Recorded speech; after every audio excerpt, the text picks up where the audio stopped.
तो इसमें हम देखने वाले हैं सबसे पहला जो डायग्राम है, जो कि चित्र है, मानव के पाचन तंत्र का नामांकित चित्र आपको देखना है। तो मानव का नामांकित चित्र आपको देखना है, और वो भी किसका देखना है? पाचन का देखना है। किसका देखना है? पाचन का। ये चित्र आपके स्क्रीन पर दिख रहा है पाचन तंत्र का। तो इसमें देख लेते हैं। तो जैसे कि मैं बात कर रहा हूँ, ये पूरा का पूरा पाचन तंत्र का है, और पाचन तंत्र जो है ना, पाचन तंत्र का हिस्सा मुंह भी है, क्योंकि हमारा भोजन का पाचन मुंह में से ही चालू हो जाता है। तो यहाँ पर रहेगा, ये जिह्वा रहेगी। क्या रहेगी? जिह्वा। तो हम कुछ नामांकन कर रहे हैं, इस डायग्राम के नामांकन के देख रहे हैं। ये सामने क्या रहेगी? जीवा, जो कि सबको पता है। और ये क्या रहेगा? मुख, अर्थात मुख गुहा रहेगा। और ये ग्रास नाल है। क्या है? ग्रास नाल, या आहार नाल भी लिख सकते हो। तो इसको लिख सकते हो, ग्रसिका लिख सकते हो। अब आप बात कर लेते हो, जैसे कि ये वाला जो हिस्सा है, ये वाला जो हिस्सा है ना, ये वाला है डायाफ्राम। क्या है? डायाफ्राम। तो डायाफ्राम क्या काम करता है? डायाफ्राम किसी भी अनचाही चीज़, जैसे कि इस फेफड़े के मतलब कि श्वास नाल में आ जाती है, तो डायाफ्राम क्या है कि उस चीज़ को एकदम से श्वास के माध्यम से बाहर निकाल देता है। तो ये डायाफ्राम क्या करता है? सांस जब हम नीचे करते, सांस जब अंदर करते हैं, तभी डायाफ्राम नीचे बैठ जाता है, और जब सांस बाहर करते हैं तो डायाफ्राम ऊपर हो जाता है। जैसे कि ये जो आपको दिख रहा है, ये जो आपको दिख रहा है, ये आपका क्या है? ये आपका लीवर है। क्या है? लीवर। तो ये आपका क्या रहेगा? लीवर। और लीवर के पास में ही एक आपका है क्या? पित्ताशय। क्या है? पित्ताशय। क्या है?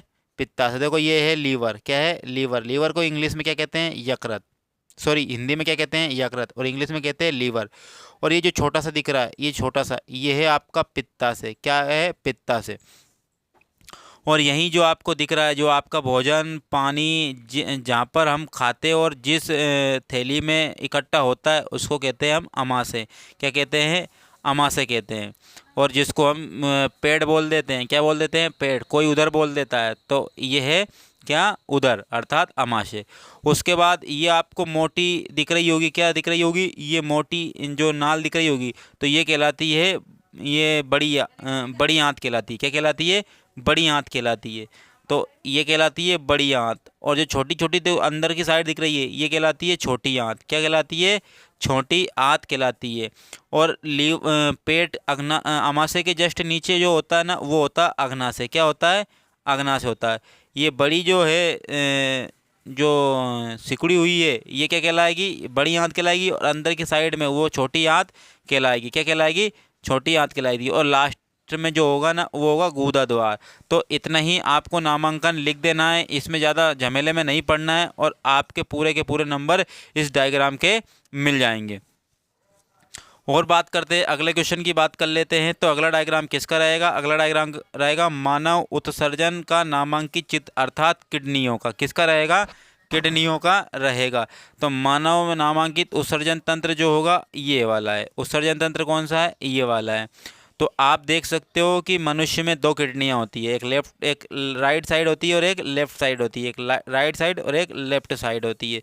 तो समझ लेना बात को आप, समझ लेना कि ये दो किडनियाँ होती है, और ये दो किडनियाँ ही रक्त को छानने का काम करती है। रक्त को छानने का काम कौन करती है?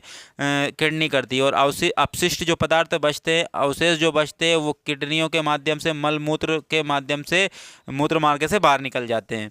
तो देखो आप, जो ये लाल रंग की जो दिख रही है, ये जो लाल रंग की दिख रही है, ये क्या कहलाएगी? महाधमनी कहलाएगी। हरे रंग की दिख रही है, तो ये क्या कहलाएगी? महाशिरा कहलाएगी। क्या कहलाएगी? महाशिरा कहलाएगी। क्या कहलाएगी? महाशिरा। और ये है बाईं किडनी, और ये है दाईं किडनी। ये तो बाईं किडनी और ये बाईं किडनी। किडनी को हम कह देते हैं हिंदी में वृक्क। तो बायां वृक्क और दायां वृक्क, बायां वृक्क और दायां वृक्क। और बात कर लेते हैं यहाँ पर, ये क्या है? ये जो यहाँ से किडनियों से जो आ रही है नलिकाएं, ये किडनियों से जो आ रही है नलिकाएं, इनको कह देंगे मूत्रवाहिनियाँ। क्या कह देंगे? मूत्रवाहिनियाँ कह देंगे हम। क्या कह देंगे? मूत्रवाहिनियाँ। तो ये वाली जो है, ये क्या है? महाशिरा है। और ये लाल वाली जो है क्या है? महाधमनी है। और ये जो दिख रही है आपको थैली नुमा, तो यहाँ थैली में होता है मूत्र इकट्ठा हो जाता है, और मूत्र मार्ग से फिर के चला जाता है, बाहर चला जाता है। तो ये मूत्रा से हो जाएगा, और ये मूत्र मार्ग हो जाएगा। मूत्र जो है ना, सीसन के माध्यम से बाहर निकल जाता है। तो ये जो आपका है उत्सर्जन तंत्र का नामांकित चित्र कंप्लीट हो चुका है और इसके पूरे के पूरे नंबर मिल जाएंगे आपको। और इतनी सी बात आपको है जो लिखनी है और ये 3-4 नाम आपको लिख देना है। ये देखिए आप बिल्कुल आपकी स्क्रीन पर दिख रहा है आपको ये, तो ये डायग्राम आपको कंप्लीट कर लेना है। तो ये तो हुआ आपका उत्सर्जन तंत्र का और ये हुआ पाचन तंत्र का, ये हुआ पाचन तंत्र का। अब आते हैं दूसरे डायग्राम पर। कौन से डायग्राम पर? दूसरे डायग्राम पर आते हैं। तो अब तीसरा डायग्राम रहेगा। अच्छा, ये दूसरा भूल गए थे हम, मानव हृदय का नामांकित चित्र। तो मानव हृदय का नामांकित चित्र बनाना है हमें। तो मानव हृदय का नामांकित चित्र कैसा रहेगा तो वो आप देख लीजिए। तो ये मानव हृदय का नामांकित चित्र है, ये मानव हृदय का नामांकित चित्र रहेगा। तो इसमें देख लेते हैं। तो देखो आप ये वाला जो हिस्सा है, ये वाला जो हिस्सा है पूरे शरीर से खून इसमें आता है, ब्लड इसमें आता है, रक्त इसमें आता है। तो हृदय में कितने कोष्ठक होते हैं? 4 कोष्ठक होते हैं। तो देखो एक ये वाला, तो ये जो ऊपर वाला होता है ये होता है आलिंद और नीचे वाला जो होता है निलय होता है। तो हृदय के कोष्ठक कितने होते हैं? 4 कोष्ठक होते हैं। तो 2 ऊपर रहते हैं और 2 नीचे रहते हैं। तो ऊपर वाले को आलिंद और नीचे वाले को निलय। अगर वो बाएं तरफ है तो बायां आलिंद और दाएं तरफ है तो दायां आलिंद। बायां और ये नीचे नीले है, नीचे से नीले, देखो नीचे से क्या आ गया? नीले। तो नीचे की साइड नी आ रहा है और नीले में भी क्या आ रहा है? नी। तो नीचे वाला नीले होगा। तो बायां नीले, बाएं की साइड है तो दाएं की साइड है तो क्या होगा? दायां नीले। क्या होगा? दायां नीले हो जाएगा। और बात कर लेते हैं आगे। तो ये जो है ना शरीर के ऊपरी भाग से महाशिरा, तो शरीर के जो ऊपरी भाग से जो है ना महाशिरा, अर्थात ये शरीर के जो ऊपरी भाग से जो ऊपर के हिस्से से आएगा, हेड की तरफ से आएगा, जो खून आएगा, ब्लड आएगा, वो अशुद्ध रक्त इसमें से आएगा ऊपर से। और जो निचले हिस्से से आएगा वो यहाँ से आएगा, निचले हिस्से से यहाँ से आएगा। तो इस दाएं आलिंद में अशुद्ध खून बहता है। दाएं आलिंद में कौन सा खून बहता है? अशुद्ध खून बहता है। तो यहाँ बाएं आलिंद से फिर किस में जाएगा? बाएं नीले में आ जाएगा खून, बाएं नीले में आ जाएगा। और बाएं नीले में जब बाएं नीले में आएगा तो फुफ्फुसी धमनी से, तो फुफ्फुसी धमनी से पूरे कहाँ चला जाएगा? फेफड़ों तक चला जाएगा। कहाँ चला जाएगा? फेफड़ों तक चला जाएगा। तो सुनो, तो फेफड़ों तक जा रहा है तो किसके माध्यम से जा रहा है? फुफ्फुसी धमनी के माध्यम से जा रहा है। तो मुझे बताओ कि अशुद्ध खून गया था, तो वैसे तो धमनियों में बहता है शुद्ध खून और सिराओं में बहता है अशुद्ध खून, लेकिन ये अशुद्ध खून कहाँ से निकला? फुफ्फुसी धमनी से। तो एकमात्र फुफ्फुसी धमनी ऐसी है जो कि अशुद्ध खून बहता है। तो ये कहाँ चला गया? फेफड़ों से कहाँ चला गया? फेफड़ों में चला गया। अब फेफड़ों से जब आता है धमनी के माध्यम से, फेफड़ों से जब आता है धमनी के माध्यम से, तो वो क्या जाएगा? शुद्ध खून आ जाएगा। क्या जाएगा? शुद्ध खून आ जाएगा। तो अब ध्यान से समझना बात को। अब ये अशुद्ध खून फुफ्फुसी धमनी से गया था, अब वहाँ से शुद्ध खून आएगा। कहाँ आएगा? शुद्ध खून आएगा। तो शुद्ध खून आएगा वो कहाँ से आएगा? महाशिरा से आएगा। कहाँ से आएगा? महाशिरा से आएगा। कहाँ से आएगा? महाशिरा से।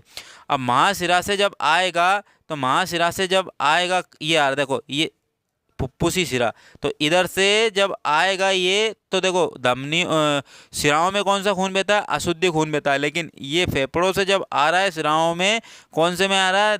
बाएं आलिंद में आ रहा है। तो बाएं आलिंद में आकर के फिर बाएं नीले में आकर के फिर प्रेशर मारता है हार्ड, तो पूरे शरीर में चला जाता है। तो ऐसे मारता है, लब डब लब डब। सिकुड़ने को कहते हैं लब और फूलने को कहते हैं डब। तो जो हृदय से आती है ना लब डब की आवाज़ आती है, किसकी आवाज़ आती है? लब डब की। तो जब आपका हृदय का नामांकित चित्र बनाओगे उसमें क्या लिखोगे? दायां नीले बायां दायां आलिंद बायां आलिंद, दायां नीले बायां नीले।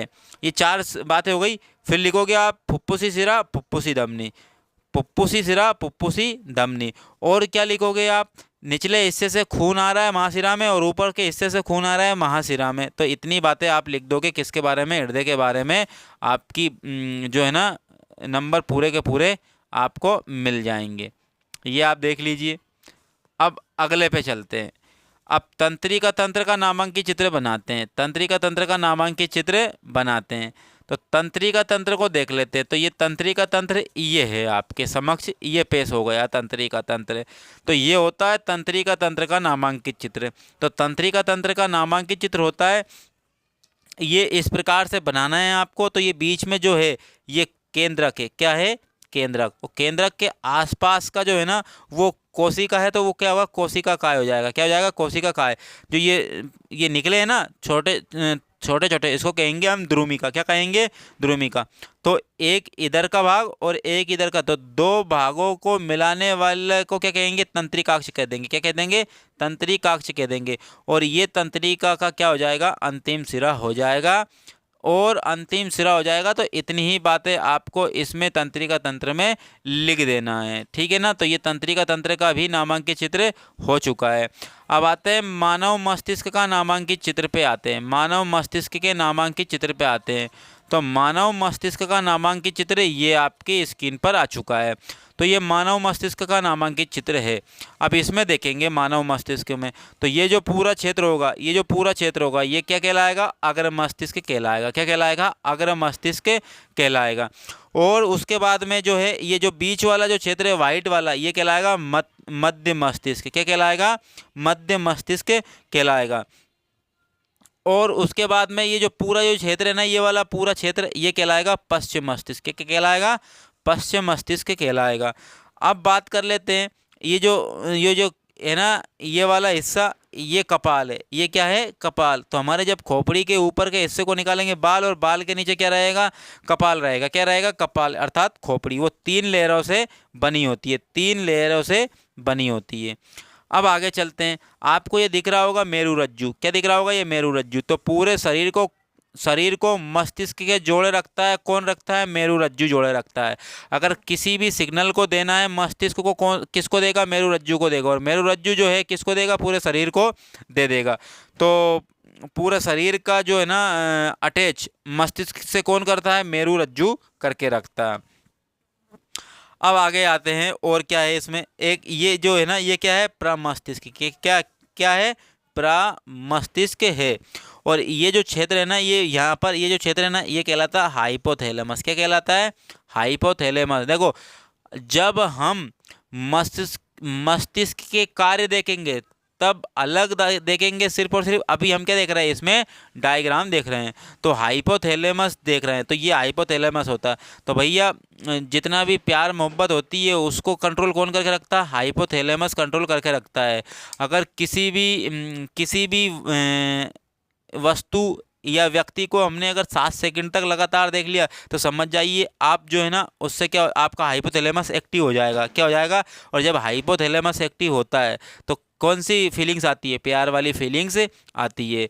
तो आपका जो है ना दिल एक्टिव नहीं होता है। एक्टिव कौन होता है, हाइपोथैलेमस। जो आप बोलते हो मेरा दिल टूट गया, भैया दिल नहीं टूटता है, वो होता है हाइपोथैलेमस एक्टिव। जब हाइपोथैलेमस एक्टिव होता है ना, तो हाइपोथैलेमस आपका दिमाग को क्या कर देता है, पूरे दिमाग को अनकंट्रोल कर देता है।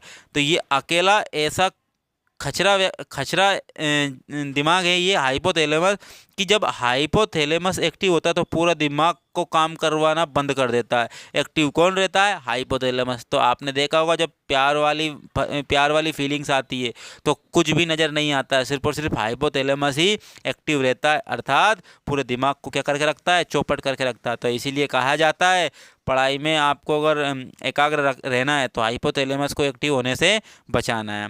और ये क्या होती है, पीयूष ग्रंथि होती है। पीयूष ग्रंथि को क्या कहते हैं, मास्टर ग्रंथि भी कहते हैं। तो ये वाली ग्रंथि कौन सी होती है, पीयूष ग्रंथि होती है। क्या होती है, पीयूष ग्रंथि होती है। और ये वाला क्षेत्र क्या कहलाता है, अनुमस्तिष्क कहलाता है। क्या कहलाता है, अनुमस्तिष्क। और ये कहलाता है मेडुला ओब्लंगेटा। क्या कहलाता है, मेडुला ओब्लंगेटा।